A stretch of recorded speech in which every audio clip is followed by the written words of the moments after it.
జనసేనకు బలం లేదు, ప్రత్యర్థులతో తలపడే సత్తా లేదు, టీడీపీని నిలువరించే స్థాయి అంతకన్నా లేదు. పట్టుమని నియోజకవర్గానికి 1000 మంది కార్యకర్తలు లేరు, పార్టీ నిర్మాణం లేదు.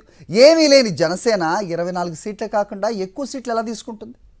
ఈ మాటలన్నది ఎవరో ప్రత్యర్థులు కాదు, విమర్శకులు కాదు, జనసేన అధినేత పవన్ కళ్యాణే. టీడీపీ జనసేనల ఉమ్మడి సభలో పవన్ జనసేన ఎంత బలహీనంగా ఉందో చాలా చక్కగా వివరించి చెప్పారు. మనకి చేత కాదు కాబట్టే 24 స్థానాలతో సరిపుచ్చుకున్నామని వివరణిచ్చారు. సలహాలు ఇచ్చేవారు నాకు అవసరం లేదంటూ తీవ్ర ఫ్రస్ట్రేషన్ కలగలిపిన స్వరంతో, ఉక్రోషంతో అన్నారు. తెలుగుదేశం జనసేన పార్టీల మొదటి ఉమ్మడి సభ తాడేపల్లిగూడెం నియోజకవర్గంలో జరిగింది. ఈ సభలో ప్రసంగించిన పవన్ కళ్యాణ్ కొద్ది రోజులుగా తనపైన జనసేన పైన వస్తున్న విమర్శలకు సమాధానాలు ఇచ్చారు. ఈ క్రమంలో ఆయన చాలా ఉద్వేగానికి లోనయ్యారు. ఆయనలో ఫ్రస్ట్రేషన్ కొట్టొచ్చినట్లు కనబడింది. టీడీపీ జనసేనల పొత్తు కుదిరిన తర్వాత 2 పార్టీలకు సంబంధించి 99 మంది అభ్యర్థులతో 2 తొలి జాబితాను విడుదల చేసిన సంగతి తెలిసిందే.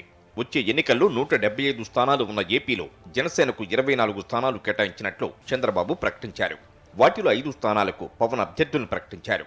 ఆ వెంటనే జనసేన అభిమానుల్లోనూ, పవన్ మద్దతుదారుల్లోనూ, కాపు మేధావుల్లోనూ జనసేనకు అవమానం జరిగిందన్న భావన వచ్చి టీడీపీ కష్టాల్లో ఉంటే దానికి మద్దతు పలికిన పవన్ నిజమైన స్నేహితుడిగా అండగా నిలిచి టీడీపీని పైకి తీసుకొస్తే పొత్తుల్లో జనసేనకు ముష్టి 24 సీట్లు ఇస్తారా అంటూ కాపు మేధావులు నిప్పులు చెరుగుతున్నారు. అటు జన సైనికుల్లోనూ తమ నాయకుడిపై ఆగ్రహం పెల్లుబిక్కింది.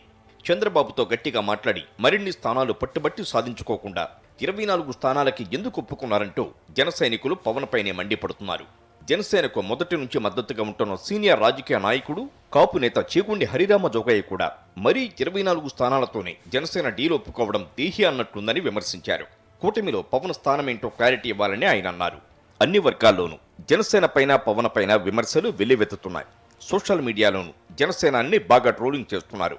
వీటన్నింటినీ మనసులో పెట్టుకున్న పవన్ కళ్యాణ్ ఎవరి పేరు ప్రస్తావించకుండా టీడీపీ జనసేన జెండా సభ వేదికగా ఆవేశంగా అందరికీ సమాధానాలు చెప్పారు. 24 స్థానాలే తీసుకున్నారేంటని కొందరు అడుగుతున్నారు. అంతకు మించి స్థానాలు తీసుకోవడానికి జనసేనకు ఏం బలం ఉంది? ప్రతి నియోజకవర్గంలో కనీసం 800 నుంచి 1000 మంది దాకా మనకి కార్యకర్తలు ఉన్నారా? పార్టీని నడపడానికి రోజు ఓ 50 మందికి భోజనాలు పెట్టేంత స్తోమత జనసేన నేతల్లో ఉందా? మనకసలు సరైన పార్టీ నిర్మాణం ఉందా? సంస్థాగతంగా ఎంతో బలంగా ఉన్న టీడీపీని ఎదిరించగల సత్తా మనకుందా? ఏముందని ఎక్కువ సీట్లు తీసుకోవాలంటున్నారు అని ప్రశ్నల వర్షం కురిపించారు. జన సైనికులు సిద్ధంగా ఉన్నా, ప్రజలు మన వైపు ఉన్నా, ప్రతి ఒక్కరిని ఓట్లకు తీసుకొచ్చే నాయకత్వం ఇంకా సిద్ధంగా ఉందా జనసేన పార్టీకి? మనందరం ఆలోచించుకోవాలి. అందుకనే అన్ని అర్థం చేసుకునే 24 స్థానాలు 3 పార్లమెంట్లో సిద్ధపడ్డాం. ప్రజల నాడి వాడి తెలియకుండా నాయకత్వాన్ని నడిపించగలమా? దశాబ్దం కాలం పాటు పార్టీని నడిపించగలమా? అదేవిధంగా చేగుండి హరిరామ జోగయ్య వంటి వారిని ఉద్దేశించి నాకు సలహాలు ఇవ్వకండి, సలహాలు ఇచ్చేవారు నాకు అవసరం లేదు, నేను అది చేశాను ఇది చేశానని ప్రశ్నించేవారు నాకు అవసరం లేదు, నాకు మద్దతు ఇచ్చేవారైతే నాతో పాటు నడవాలి, అంతేకాని నాకు సలహాలిచ్చి ప్రశ్నలతో వేధించకూడదు అంటూ ఆగ్రహంగా అన్నారు. చంద్రబాబు నాయుడు రాజకీయ దురంధరుడు కాబట్టి ఆయనతో పొత్తు పెట్టుకున్నానని వివరించారు. గత ఎన్నికల్లోనే తక్కువ సీట్లలో పోటీ చేసి ఉంటే ఈ పార్టీకి జనసేన చాలా బలంగా ఉండేదన్నారు.